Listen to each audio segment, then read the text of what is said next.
ಸನ್ಮಾನ್ಯ ಸಿದ್ದರಾಮಯ್ಯನವರು ಒಂದು ಹೋರಾಟದಿಂದ ಮುಖ್ಯಮಂತ್ರಿಯಾಗಿ ಬೆಳೆದು ಬಂದಿರತಕ್ಕಂಥ ಒಂದು ವ್ಯಕ್ತಿತ್ವ. ಆದರೆ ಇತ್ತೀಚೆಗೆ ಅವರ ಯಾವ ಮೂಢ ಹಗರಣದಲ್ಲಿ ತಮ್ಮ ಪತ್ನಿ ಪಾರ್ವತಿಯವರು ಸಿಕ್ಕಾಕ್ಕೊಂಡ್ರು ಅವತ್ತಿಂದ ಅವರು ಡಿಸ್ಟರ್ಬ್ಗೆ ಒಳಗಾಗಿದ್ದಾರೆ. ಮತ್ತು ಅವ್ರ ಪಾರ್ಟಿಯೊಳಗೂ ಕೂಡ ಮುಖ್ಯಮಂತ್ರಿ ಮೊದಲೇ ನಿರ್ಣಯ ಆಗಿತ್ತು, 2-2.5 ವರ್ಷ ಅಂತ ನಿರ್ಣಯ ಆಗಿತ್ತು ಅಂತ ಅನ್ನಿಸ್ತದೆ. ಅವರೊಳಗೆ ಗುಸುಗುಸು ಪ್ರಾರಂಭ ಆಗಿತ್ತು, ಮುಖ್ಯಮಂತ್ರಿ ಚೇಂಜ್ ಆಗ್ತಾರೆ ಅಂತೇಳಿ. ಈ ಹಗರಣಕ್ಕೆ ಸಿಕ್ಕೊಂಡ ಮೇಲೆ ಅದರ ಚರ್ಚೆ ಇನ್ನಷ್ಟು ತೀವ್ರ ಆಗಿದೆ.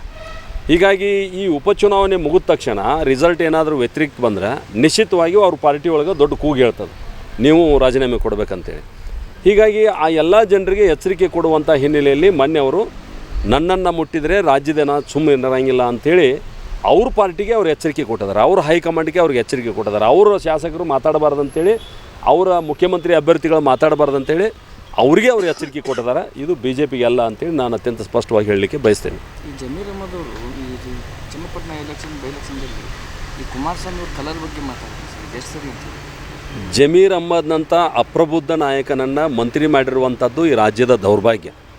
ಹೀಗಾಗಿ ಜಮೀರ್ ಅಹ್ಮದ್ ಅವ್ರನ್ನ ತಕ್ಷಣ ಆ ಖಾತೆಯಿಂದ ಕೈ ಬಿಡಬೇಕು, ಅವ್ರನ್ನ ಮಂತ್ರಿ ಮಂಡಲದಿಂದ ಹೊರಗೆ ಹಾಕ್ಬೇಕಂತೇಳಿ ನಾನು ಆಗ್ರಹ ಮಾಡ್ತೀನಿ. ಯಾಕಂತಂದ್ರೆ ಇತ್ತೀಚೆಗೆ ವಕ್ಫ್ ಅಂತಕ್ಕಂಥ ಒಂದು ವಿಷಯವನ್ನು ಇಟ್ಕೊಂಡು ಇಡೀ ರಾಜ್ಯ ತುಂಬ ಸಂಚಾರ ಮಾಡಿ ಎಷ್ಟು ಜನರ ಗಲಭೆಗೆ ಅಥವಾ ಜನರ ಶಾಂತಿಗೆ ಭಂಗ ತರ್ತಕ್ಕಂಥ ಕೆಲಸ ಅವ್ರು ಮಾಡಿದ್ದಾರೆ ಗೊತ್ತದ. ಅದಾದಮೇಲೆ ಕುಮಾರಸ್ವಾಮಿ ಅವ್ರ ಬಗ್ಗೆ ಏನೇ ಇರಲಿ, ಅವರು ಕುಮಾರಸ್ವಾಮಿ ಅವರು ಈ ರಾಜ್ಯದ ಮಾಜಿ ಮುಖ್ಯಮಂತ್ರಿಗಳು, ಈಗ ಸದ್ಯ ಕೇಂದ್ರದ ಸಚಿವರು. ಆರೋಪ ಪ್ರತ್ಯಾರೋಪ ಸರ್ವೇ ಸಾಮಾನ್ಯ ಇರ್ತದೆ, ಆದರೆ ಅದು ಒಂದು ಸ್ಪರ್ಧಾತ್ಮಕ ಒಂದು ಹೆಲ್ದಿ ಕಾಂಪಿಟೇಷನ್ ಇರಬೇಕಾಗ್ತದೆ. ಆದರೆ ಇವರು ಅತ್ಯಂತ ಅಸಹ್ಯವಾಗಿ ಅವ್ರ ಬಣ್ಣದ ಬಗ್ಗೆ, ಬಣ್ಣ ಯಾರು ಏನು ಪೇಂಟ್ ಮಾಡ್ಕೊಂಬರ್ತಾರೆ, ಬಣ್ಣದ ಬಗ್ಗೆ ಮಾತನಾಡುವಂಥದ್ದು ಮತ್ತು ಹಗುರವಾಗಿ ಮಾತನಾಡುವಂಥದ್ದು ಎಷ್ಟು ಸರಿ.